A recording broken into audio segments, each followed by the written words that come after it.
Okay, so some other things that have been released on the CRX within the new editor, there are some new programming icons that are available. One of the biggest ones, I think, most useful ones, is this basic pick and place icon that's now available. So what it looks like is this here at the top, so you can click and drag this icon into your program. It is a bracket style type of icon, as you can see here, but basically what it does is as you drag it to your timeline view, it automatically records a position, and the recorded position is supposed to be your actual pick or place position. So you want to make sure to move the robot to your actual pick or place position, then drag this icon into the program timeline. And then from here in the details screen, you'll set the height that you want for your approach and retreat point to that pick position. And then you'll also set the speed that you want to go to and from that pick position to the approach or the retreat. Then within the bracket, what you're going to put there is you're going to add your gripper actuation or whatever process you want the robot to do once it reaches that pick or place position. So in this case, we have a soft robotics gripper plugin installed, and that gave us the open and close gripper commands that we were able to easily add into this bracket icon, bracket pick and place icon. So this program that you see here is really just having the robot move to a home position. It goes and picks a workpiece in this bracket, and then it goes and places a workpiece in a different area with that second bracket. So it's very, very easy, just 3 simple steps, and super, super useful. Now, there are 2 other icons that have been added as well. These are called the align and the palletize icons. These allow for generating a grid pattern by teaching 3 points. If anybody is familiar with the old TP palletizing type of software option, it works very similarly. This is going to be very useful for machine tending applications or palletizing applications especially. And there are future planned improvements as well. FANUC is always doing continuous improvement, but there is going to be some additional aids in that robot graphic area, and then there's also going to be some template programs that may be available to insert into your timeline as well. So for the align icon setup, this is kind of what you have to kind of go through. So on the details screen, when you add that icon to the timeline, this is what you see here on the left. So it indicates which 3 positions that you have to teach. It does matter which way you teach these in order to get the right robot motion. But in here you can set your rows, how many columns of parts that you need, and then the robot will automatically calculate all of those different positions that will be in between those 3 points that you taught. At the bottom as well, so after you teach those 3 points, at the bottom you also set your height that you want for your approach or retreat, and then you set the different position register indexes that you want these positional data to be output to, and then you also set your register index that you want for your position counter. So when you actually go to set this up, this is an example. We taught position 1 here in the top left of the grid, and then number 2 is to the right, and number 3 is down here at the bottom left. So once you have this all in place, this is kind of the result that you can get when you teach it this way. So what does the actual program look like on the timeline?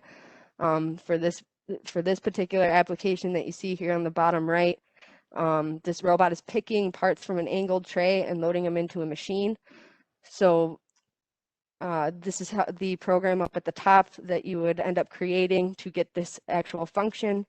One thing to understand is that both the align icon and the palletize icons do not actually do motion themselves within the icon. You're going to have to actually add different icons to do the actual motion. All the align and palletize icons do is they create the positional data for those 2 PRs that you specified. So that's right here, these 2 output positions. So you use these 2 PRs in your program. So for this blue piece, this is essentially the whole portion that is using the palletize or the align icon.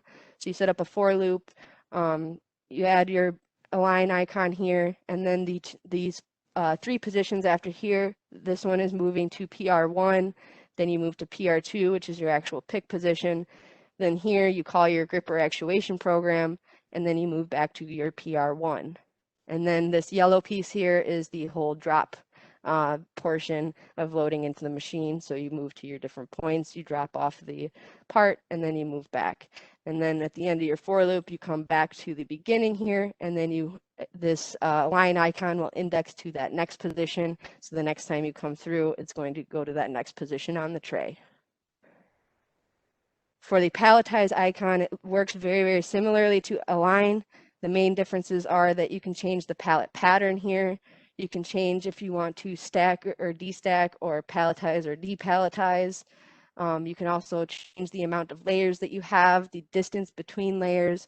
But again, the end result is that you're going to have these two PRs that you set the index for to be able to use in your program to actually move to them.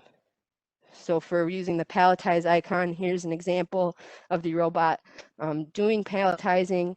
So for this example, this blue area is showing the robot going to the conveyor and waiting for a new part. So the robot goes to the position 1 to wait. It has a wait statement to wait for a part present to come across on that conveyor. And then we added that basic pick and place icon to do the full approach, pick, and retreat of that box from the conveyor. Then the yellow portion is where the actual Palletize icon is utilized. So you have that Palletize icon, it creates the new positional data for those PRs, and then this position is moving to PR1, moving to PR2, then you call your gripper actuation program, and then you move to PR1 again. And then again, you have your for loop that goes back to the beginning. It goes to pick the next part. This Palletize icon increments to the next location, and then you're dropping to the next location. There is the collaborative force and payload monitor available. So this is shown on the right. This is in the DCS collaborative robot screen. It does function very similar to the CR series. However, it is slightly different, again, because of the way the force detection method. So for the CR series, you would get an XYZ direction and a resultant direction, but for the CRX, you get a resultant and feedback for each individual joint. You can keep track of peak values, and then you can also output these forces, these percentage forces, to group outputs or registers.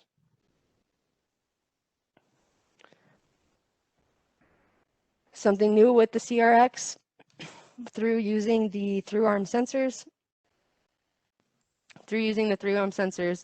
There is a new clamping recovery method that's available. So if the robot does get down into a situation where it is kind of stuck, feeling some force, maybe from being clamped like you see here in the video. So to be able to recover from that, what you can do is you can put the robot into the manual guided teaching mode. And then every time that you pull that dead man or live man switch to that middle position, the robot will retract slightly. You may have to do this a few times to get the robot completely free, but once the robot is completely free, then you'll be able to move the robot out of the way and get it free of that clamping scenario and kind of figure out what caused the issue in the first place. For the tablet itself, the back exit button to force close the app is found on the front of the screen at the bottom left, which is circled red here. If you hold the volume down button and this middle button on the front of the screen at the same time, this will take a screenshot and save it to the tablet itself. And you can unmount the tablet and access all of those screenshots from this folder here. If the tablet TP app is not on the home page, if you go to the all apps screen and click and hold tablet TP, you can click to add this to home. And then finally, if the app stops responding or will not connect, you can clear the cache of the app. That's the most recommended troubleshooting tip. So if you go to the tablet settings through this little gear here, and then you go to app settings, and then you click on tablet TP, and then you're going to click on storage, and ultimately you'll get to this screen here where you can click clear cache, and then once it clears, it will degrade out, and then you'll be good to go. There's also a built-in screen recorder on the tablet that you can use that's really helpful for troubleshooting. And then lastly, if you want to turn on or off the auto rotate feature, you have to do this within the tablet setting itself. This is not done within the tablet TP app. So you go down to the regular settings and you can turn on the auto rotate feature.